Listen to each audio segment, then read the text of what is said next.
Bill O'Reilly here, Tuesday, September 17th, 2019. You are listening to the O'Reilly Update. Here's what's happening across our nation. Some Republicans defend Supreme Court Justice Brett Kavanaugh following new attacks. State prosecutors in Manhattan subpoena President Trump's tax returns. California banning official travel to Iowa over transgender issues. The NFL struggling with falling ratings and empty seats at the stadiums. A new study reveals half of American adults cannot recognize their own governor. Also ahead, how President Trump helped the far left. But first, Republican leaders defending Brett Kavanaugh after the New York Times published unsubstantiated claims of sexual assault against him. Senate Majority Leader Mitch McConnell calling the article not normal political behavior. The Times eventually re-examined key sections of the report, which was misleading in the extreme. Manhattan DA Cyrus Vance demanding 8 years of President Trump's business and personal tax returns, issuing subpoenas for records dating back to 2011. Lawyers for the Trump Organization confirm they received the paperwork late last month and will respond appropriately in the coming weeks. California officials adding Iowa to their expanding travel ban list after the state passed new legislation prohibiting the funding of gender transition surgeries after Medicaid. So, starting October 4th, California will no longer offer taxpayer-financed trips to Iowa for state employees. The National Football League continuing to lose fans after 3 years of political controversy. Ratings for Sunday Night Football down 18% this week alone, with some fans failing to show up in cities like Los Angeles and Washington, D.C. Overall, game attendance down 8% for the NFL since 2016. A new survey of adults shows 45% of Americans could not identify their own governors. The same poll reveals just 2 in 5 are able to name their member of Congress. The poll demonstrating that many of us do not care about politics, even though the country may change drastically in the near future. Just ahead, how President Trump is helping the radical left. That's next. I have been telling you about a first-time buyer in Texas. Now I want to show you the other side. A seller who found an agent on realestateagentsitrust.com. A home seller in a very hot market needed to relocate quickly. Their agent suggested the following steps. 1. Price the home just below similarly priced homes in the area to ensure high demand with multiple offers. 2. Stage the home so that it stood out with great pictures, no clutter, and great curb appeal. 3. Market aggressively to fellow agents, providing a timeline for accepting offers. This created a big sense of urgency for buyers interested in the home. 4. Their agent reviewed the offers quickly, communicated with the owners about the caliber of the offers, strong financing, cash, closing date, so many factors to consider. And 5, after just 3 days on the market, the sellers got 5% over their asking price, and the buyer agreed to pay closing costs. This is why you need a great agent from realestateagentsitrust.com. Get the job done. Get moving. realestateagentsitrust.com. That's realestateagentsitrust.com. Time now for the O'Reilly Update message of the day. How President Trump stimulated the far-left movement we are seeing in America. Back in 2015, Donald Trump decided to run for president, and few took his candidacy seriously. I remember being at a New York Knicks game with Mr. Trump when he told me, I'm thinking about running for president. And I said to him, of what country?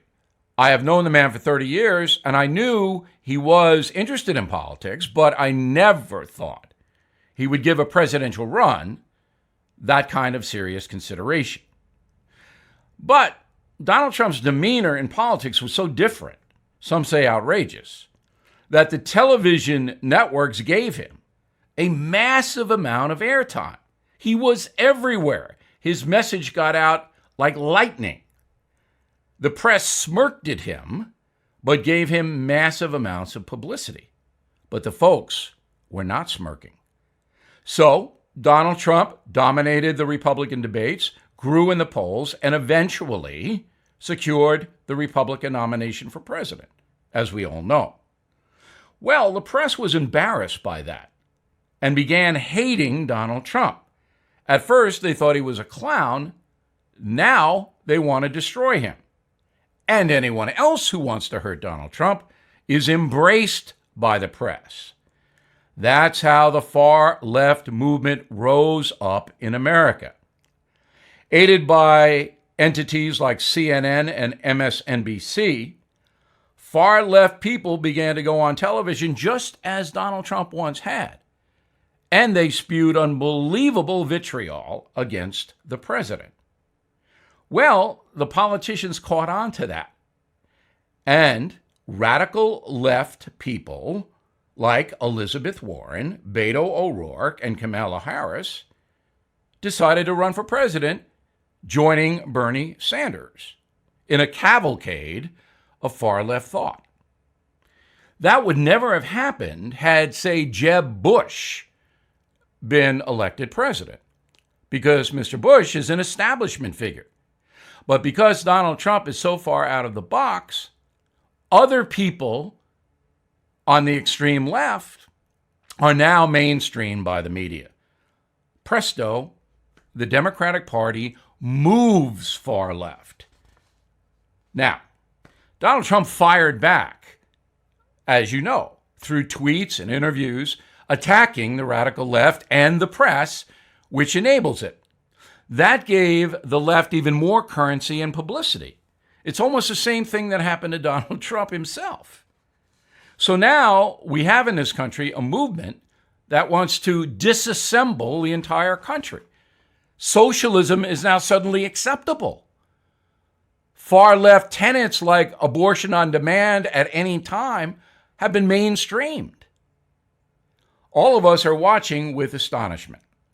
Now, I have chronicled this in great detail in my new book, The United States of Trump, which comes out 1 week from today.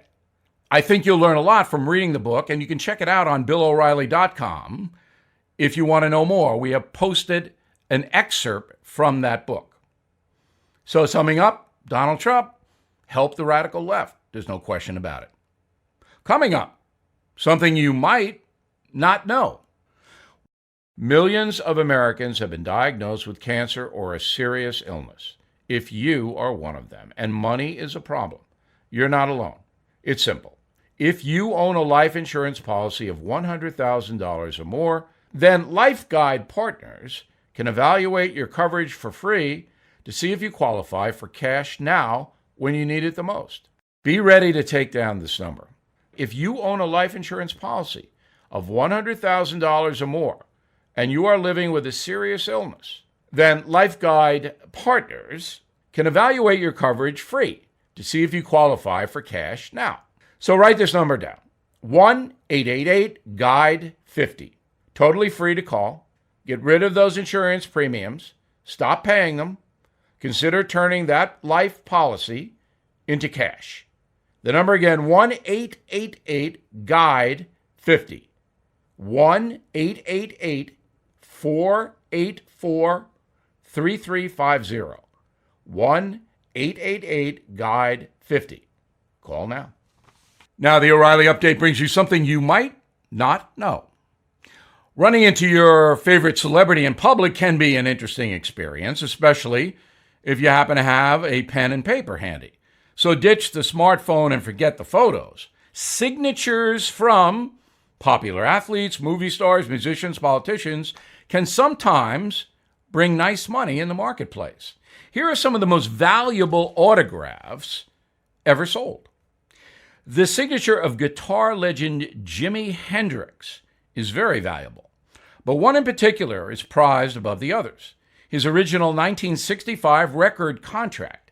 In 2009, Hendrix's signed deal sold for $200,000. The document was far more lucrative than it was for Hendrix himself, because it promised a musician just $1.01% of the profits from his music sales way back in 1965.